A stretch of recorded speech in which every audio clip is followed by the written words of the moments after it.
operator is somebody who maintains a building from the inside systems to the outside envelope of the building, and also makes sure everybody inside is comfortable and healthy.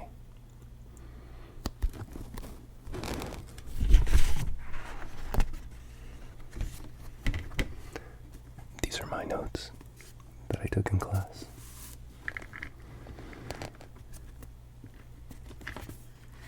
So there should be no copyright infringement, because I'm pretty sure most of it is made with my own words. Anyway, I started on May 10th. Learning to be a building operator, Class 1.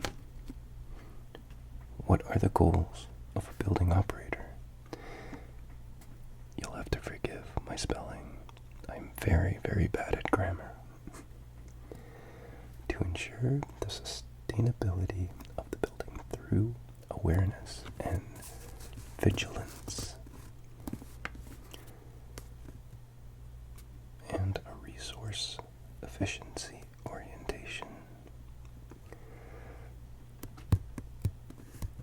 Don't lose energy. Don't waste energy. Use the amount of energy you have at its maximum capacity to achieve and maintain an acceptable environment for building occupants.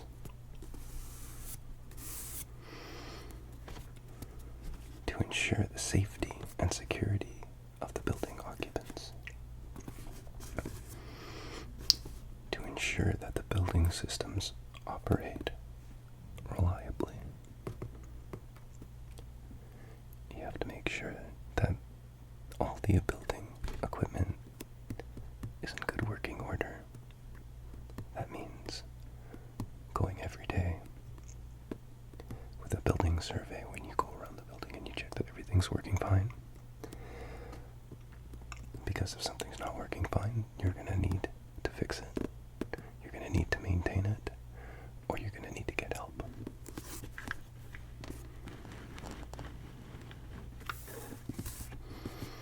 To protect the building's owner's assets. That's what I just covered, I think. Through. I like how I spelled through. Oh my gosh. I think pretty much every word has a grammatical error in it, but yeah. BOMA-BEST. Building Owners and Managers Association. Building Environmental Standards. BOMA-BEST. LEED. Leadership in Energy and Environmental Design. I'm going to turn the page. I know you're riveted. Riveted.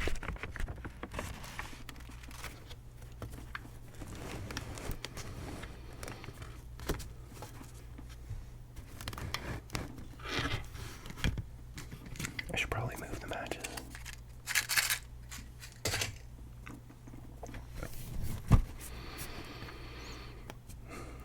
Another standard is ISO 5001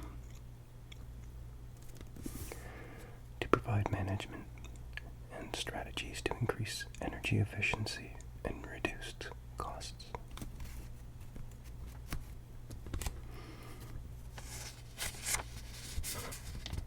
Okay. This is all going over various things early on in the program, so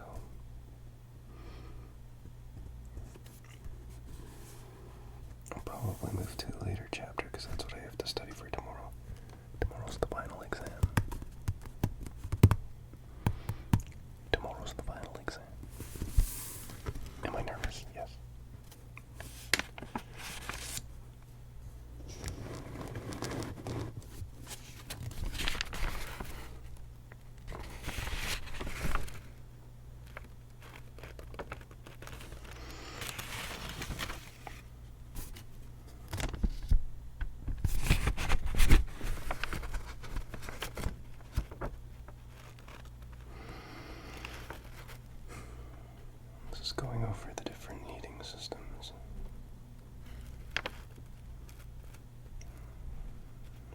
fuel and hot water.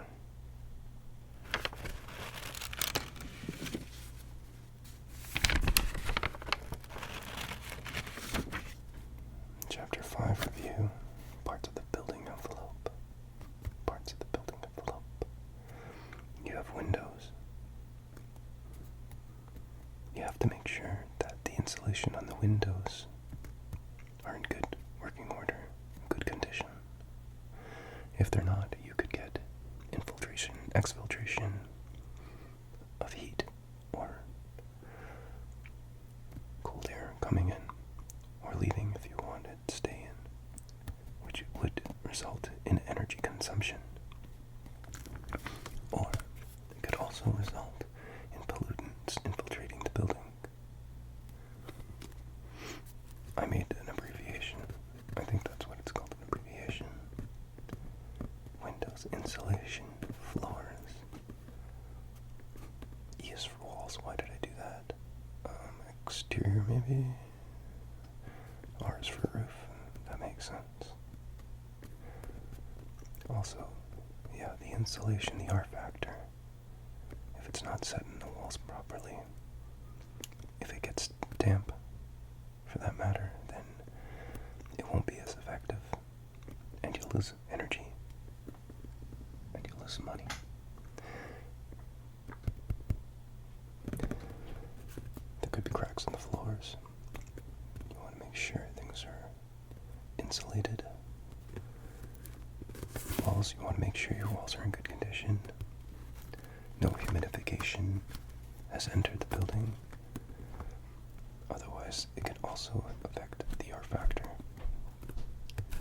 And the roof, you want to make sure the roof is in good condition. If the membrane of the roof is compromised, it'll also lead to infiltration, exfiltration.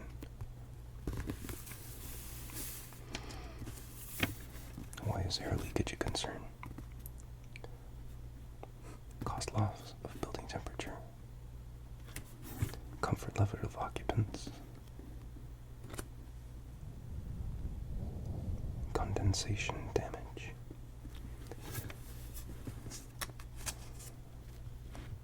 Air leakage can also lead to a stack effect, but from what I've read, the stack effect could also be a design implement where if there was proper ventilation on the lower floor, the air would be cooled and then rise to the top and then out. So that could help you keep temperatures low, which could be a beneficial factor.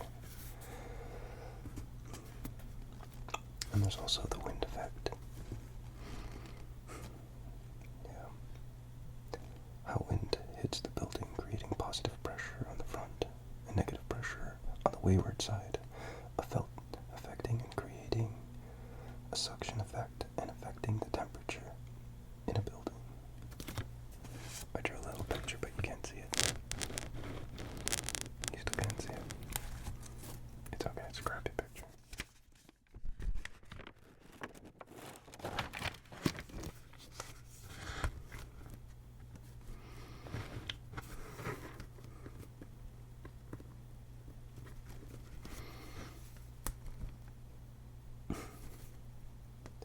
So much to learn. I'm not very good at memorizing off of words.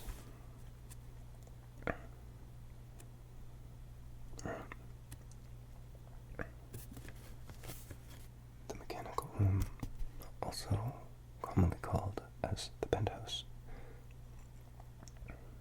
or the plant, is where you have all the HVAC systems, humidifiers, steamers, and boilers, usually, depending on the size of the building, are kept.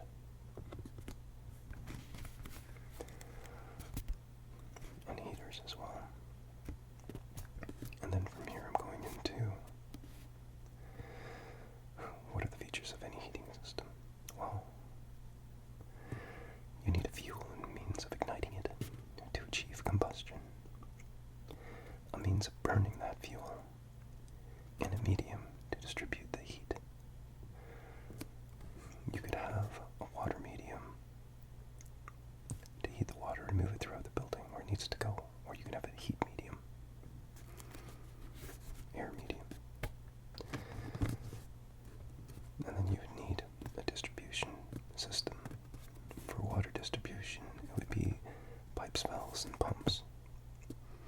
For air systems, it would be ducts, fans, dampers, and controls. You also have local terminals, and that's where the temperature is distributed. You could have that through radiators, ceiling panel diffusers, fan coil unit. You'd also need sensors to determine if the desired heat has been reached. If not, that sensor sends a signal to the control and lets it know that the temperature needs to be regulated.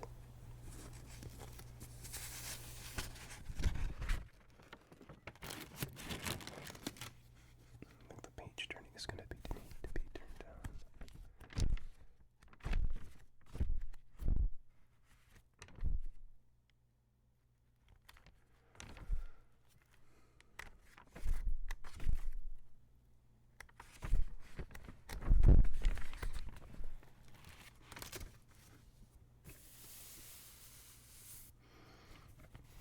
AHU, air handling unit. Air handling unit.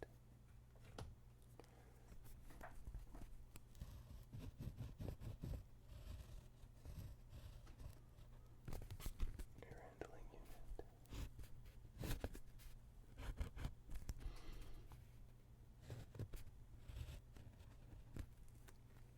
One of the most important parts of the building. Air handling systems. Air handling is the deliberate movement of air into spaces, from one place of to another, into a contingent space. Air handling contributes to IAQ.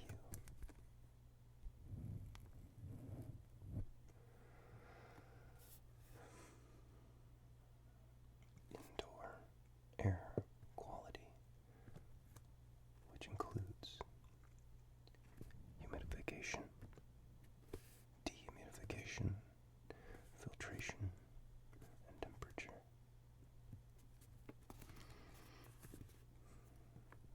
If the air is too humid, you do dehumidification. If the air is too dry, you do humidification, which the sensor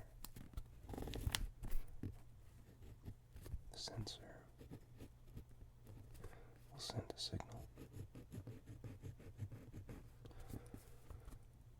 to the air handling unit.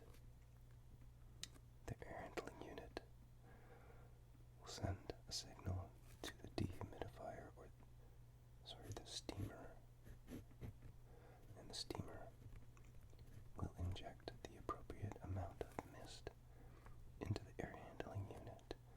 That would then go through the air ducts into the terminal,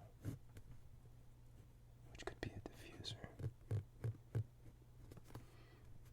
and humidify the air so it's more comfortable.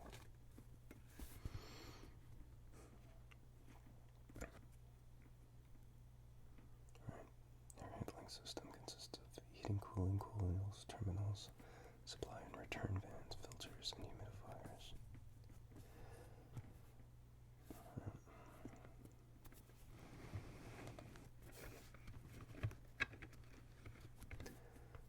What are the functions of an AHU? To maintain the indoor air quality, that includes carbon dioxide, carbon monoxide, that's the bad one, oxygen, and odor. To remove airborne contaminants, and viruses.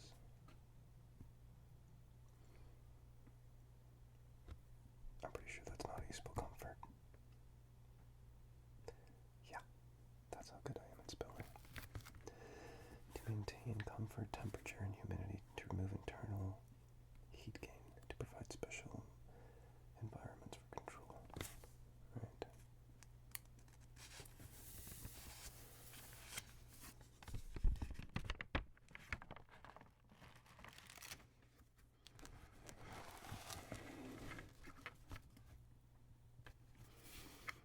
was the AHU provide desired conditions?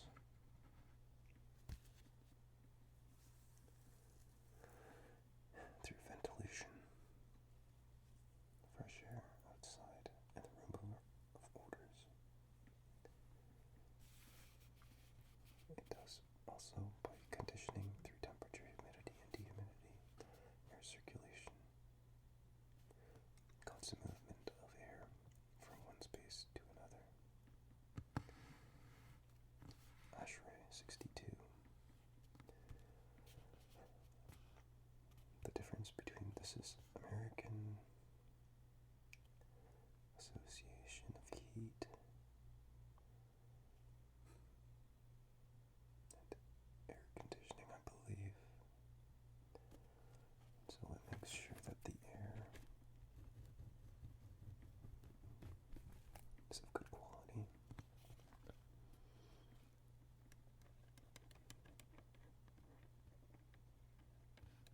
And there's a constant airflow from 15 to 50 cubic feet per minute. CFM. So basically, that people are getting enough fresh air, and that the air is in constant circulation.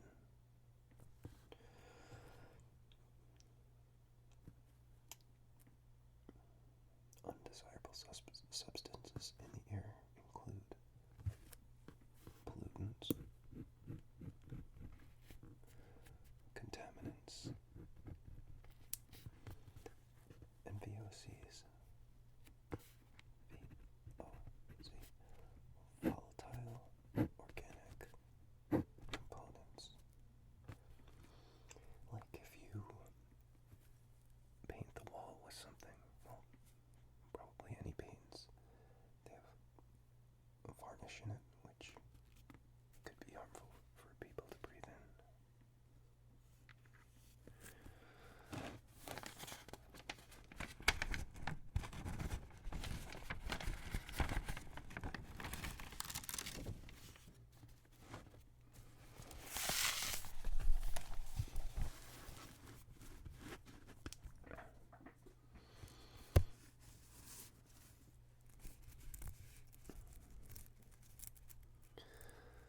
Chapter 8. Control systems.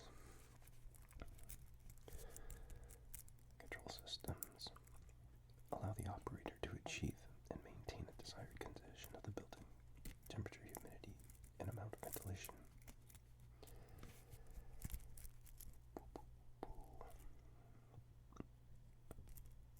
What is the role of controls used to improve building operations? System that needs monitoring and control to ensure a safe and healthy indoor environment, comfort for the occupants,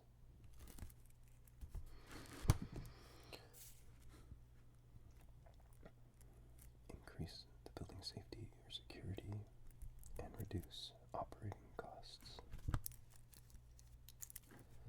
This is a good one. Overall important, but I think comfort of occupants and safety.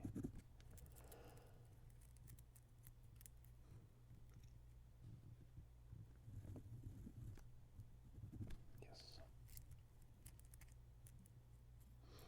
Benefits of a control system: consistent achievement of occupant comfort, prevent unnecessary use of energy, add to the life cycle of equipment,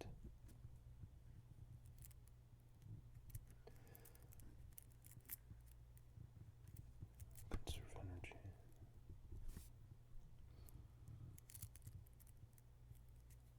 allow different areas of the building with different needs to be served differently, right? Because if you have a building, say we're looking top down, right?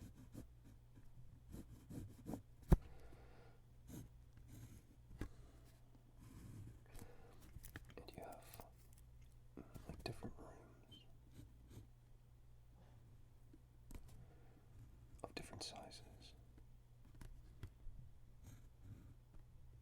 See, this is the electrical room.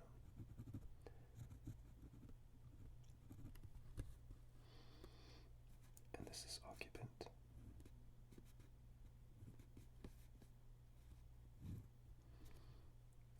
And this is kitchen area. This is also kitchen area. And this is also occupant. And see, north, south,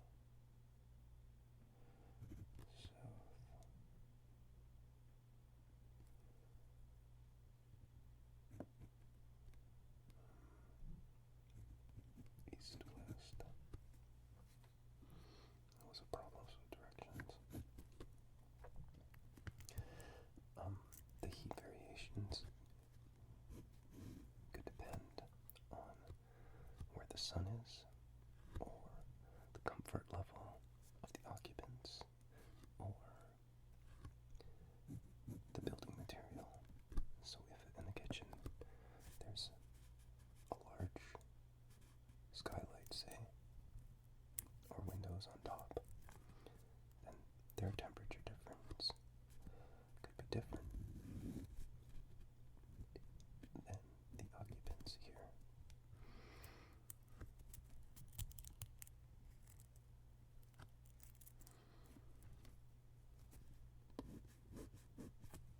That's why each of these rooms in modern buildings would have a different thermostat that can be controlled by the users. And there would be a set point that would be in the VAS software, which would probably be in the server room, that would set the desired temperature.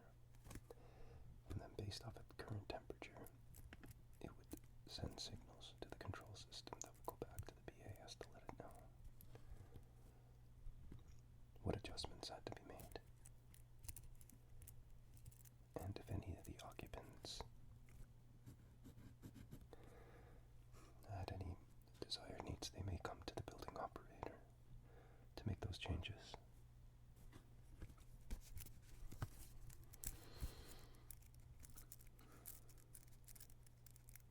And the one thing that my professor was really adamant on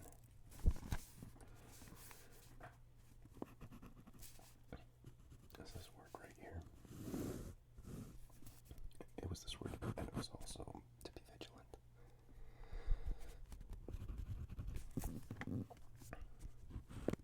Troubleshooting. So if there was an issue, you would go from one situation to the next to eliminate any issues or causes that you think may be the open normally closed. What does that mean? From what I can recollect, it means in its default state, if the power is off, how is the controller treated? Normally open or normally closed? For instance, if it's a vent, it could be normally closed. Otherwise, if the temperature is too cold, it could freeze, which could lead to big problems. So, it's dependent on the building operation, which they decide to do. You have to investigate based off of your building's operations, the temperate zone maybe, or the time of year. Is it going to be normally open or normally closed?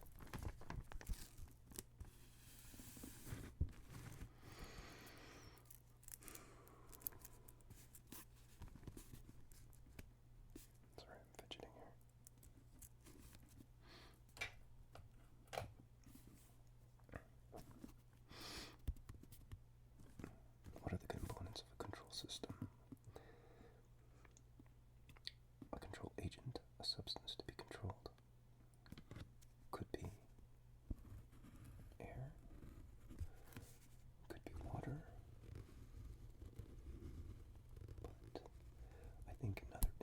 gases.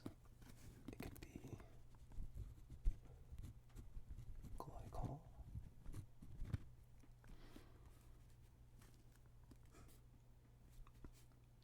And what about solar?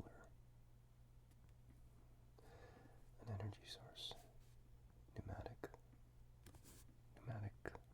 electric, and electronic, I think. A controlled element, air or water, for example. A sensor to measure based off of the set points in the building. A controller that has a set point in it, i.e. thermostat is a controller. It measures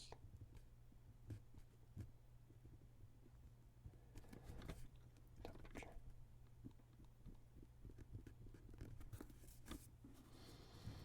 And it's also a control device. It can be both.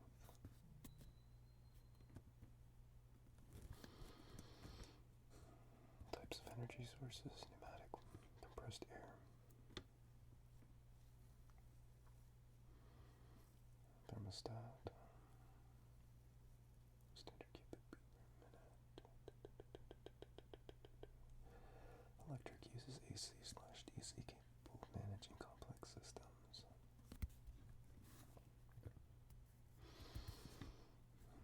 AC, alternating current to direct current. Alternating, going, I think, from positive to negative, depending on frequency, and direct is just one movement.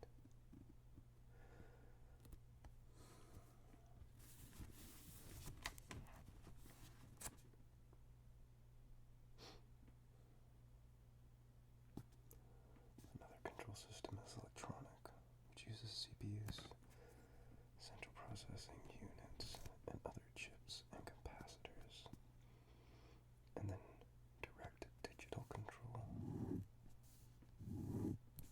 DDC, in the form of a BAS system, building automated software.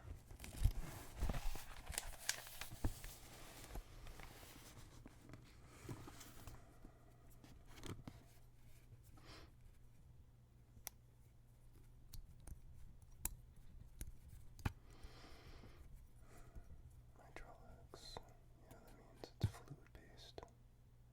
Oil, water, glycol. VAV is a unit that controls variable air volume. VFD, variable frequency device, controls the speed of the fan. I'll put drives here.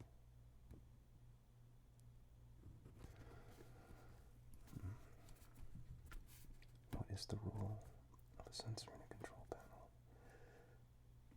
A device that detects changes in temperature, pressure, humidity, airflow. Right? T meaning thermostat here, with a set point of 71 Fahrenheit.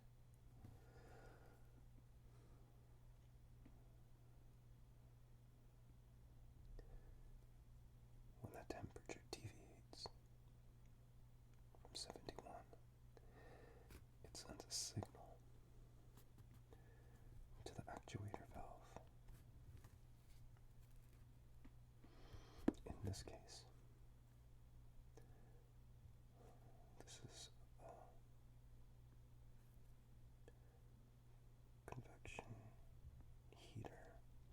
The actuator valve would send a signal from the sensor controller to activate to be open or closed. And if open, it would send that signal to the boiler. The boiler would then send the needed heat to the radiator unit. The radiator unit would provide convection of heat, which would then go into the room, and as the hot air rises, it would cool again and drop until the temperature was met for the thermostat. Other sensors include photocell, infrared, temperature, just the thermostat, and humidity.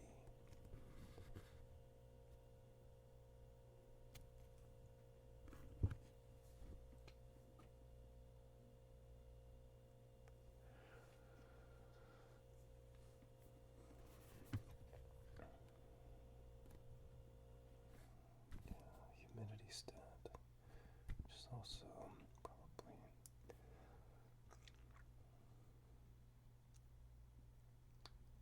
thermostat. I think this is a pneumatic. Based off the pressure, the plunger goes up and down to close the valve. Number 2 is an actuator that receives a signal and turns on or off accordingly.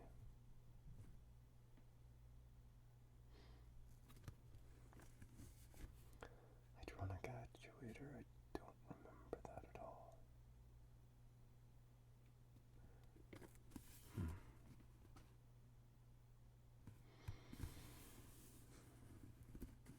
Air dampener, based off the required air supply, it would open accordingly or close accordingly to allow airflow. Pneumatic controller, pressure-based liquid system, gases that are dissolved, i.e. chlorine, microorganisms in the water, organic matter, living organisms, vegetation, decay, algae, pesticides.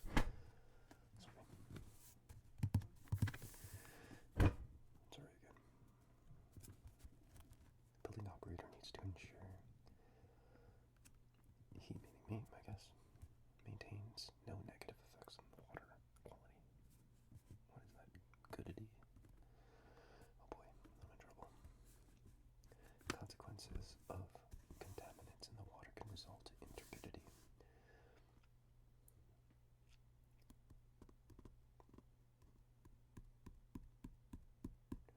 Turbidity can be a result of organics being put into the water supply and affecting its clarity. Color. Well, sometimes the water can be a different color. Fouling.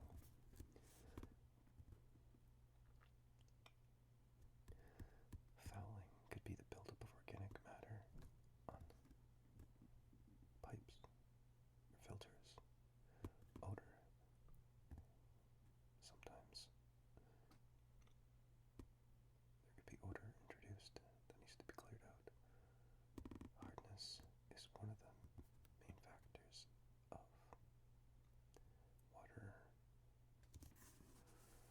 treatment.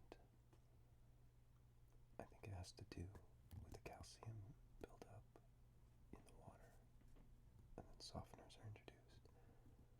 Scaling. Corrosion could be on the equipment. Also scaling. And then if the water isn't treated properly, it could have waterborne illnesses.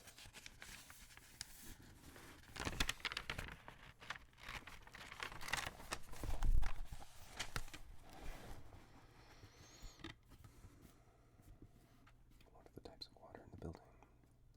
Yeah, there's domestic water that are used in bathrooms, kitchens, etc. for human use. There's processed water, which is used on the equipment. Heating and cooling, which isn't consumed by humans. There's outdoor waters, which can consist of pools and gardens. And there's fire extinguishing systems. You can have a wet or dry fire extinguishing system.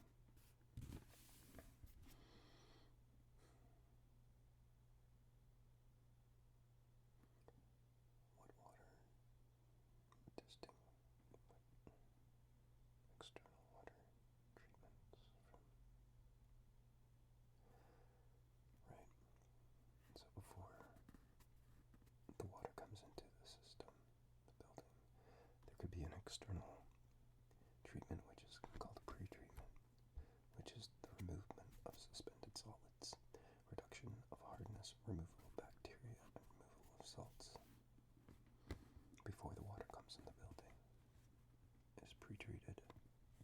Internal treatments include hydronic systems for corrosion, scaling biological bacteria, and fouling. You can have a closed system or a recirculating system. i.e. of that would be a water tower.